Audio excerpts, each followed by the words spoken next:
दर्शन रघुमणि रघुनंदन जगबंधन रघुनंदन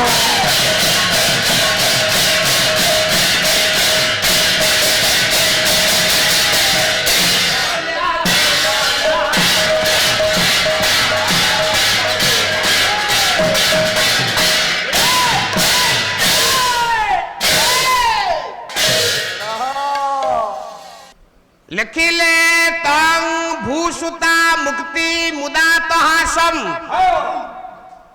वंदे यतो भव्य भवंग दयाश्री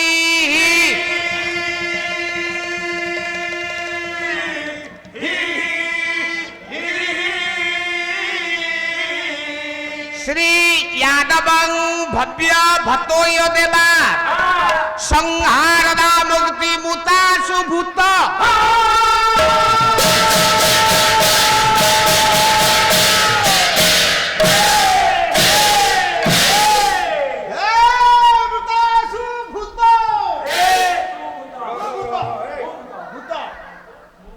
ओम परमात्मने नमः। हौ हौ पिला माने चंदन निज निज स्थान रे बसी पड़। परमात्मा परम ब्रह्म सच्चिदानंद दयालु न्यायकारी अजन्मा विश्वव्यापक परमेश्वर श्रीमन सत्यनारायण नीलाद्रि बिहारी जगन्नाथ माँ ग्रामदेवी एवं अनंत कोटि ब्रह्मांडर समस्त देवदेवी उद्देश्य सर्वादौ आंभमानकर आभूम संभक्ति प्रणाम। सामान्य समवेत विज्ञ प्राज्ञ साहित्य शत्रु धीमंत पंडित वर्गे सुदूर दूरांतर स्थान अत्र स्थाने समागत स्वर्गीय कला पालार दर्शन श्रवण तथा मनोनयनकारी आगंतुक नमस्य भद्र व्यक्ति महोदय समधर्मी समवर्मी शिक्षाविति साहित्यविति समवयस्क भाई माने प्रज्ञावादिनी पुराण तोषिणी आर्यभूमि उत्कलिया कल्याण प्रदायिनी मोर नमस्या प्रातः स्मरणिया सांध्य वंदनिया समस्त मातृभग्नि वृंद तथा श्रद्धेय श्रद्धेया कुना कुनी पुओ झियो जेते संप्रति सुंदर पाटना ग्रामादिवासी मानक आनुकूल्य रे एवं आंचलिक अधिवासी मानक सहायता रे आजिर पंचम तथा उद्यापनी रजनी द्वितीय पर्याय मंचासीन हेबा मात्रे आपण मानक जनता जनार्दन कल्पित अंतर रे मु एवं मो संप्रदाय सभक्ति प्रणति अर्पण करुछु। आसिला बेलर सुख गला बेलर दुख आज्ञा ज्ञानी जन आसीबार आनंद आउ जीवार जो अवश्य खाइबा मन रहबो आज्ञा मौसा जो खाइया को दउचंदी पाटिरु छाड़िबो हाउ तमर केवल पात्र मौदर केवल एणु मु लोके भयंकर हौ आज्ञा दुख आउ सुख किछि अनुभूति किछि स्मृति की नहीं आमे माने आउ काली ए स्थान रे नथिबु आज्ञा जीवन रे रहिबो चारिदारी कथा अस्थिर जीवित लोके अस्थिर धन यौवन अस्थिर पुत्र दाराश्च जश कीर्ति द्वय अस्थिर टिके हनुमान को मंत्र मा जप करंतु नाशई रोग हरई सब पीड़ा जपत निरंतर हनुमंत वीरा या सहित ओम हंग हनुमत ए रुद्रान्मकाय हुं फट स्वाहा याकु दिन को 18 थर लेखा जप करंतु निश्चित भगवान मंगल विधान करिवे। भगवान समस्तंकर मंगल विधान करंतु सर्वे आनंद एकबार। तेणु ज्ञानी जन ये गाना तो सुंदर पाटना माँ ना हूँ गेला देवी ये समस्त को गेला करि पारंती आमे छोटिया कलाकार मुहे केते कथा आज्ञा कहबा आपण माने समस्ते जानिचंती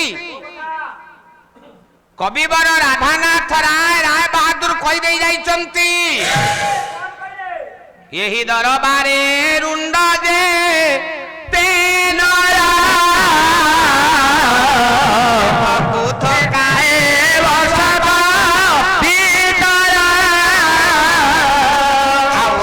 तो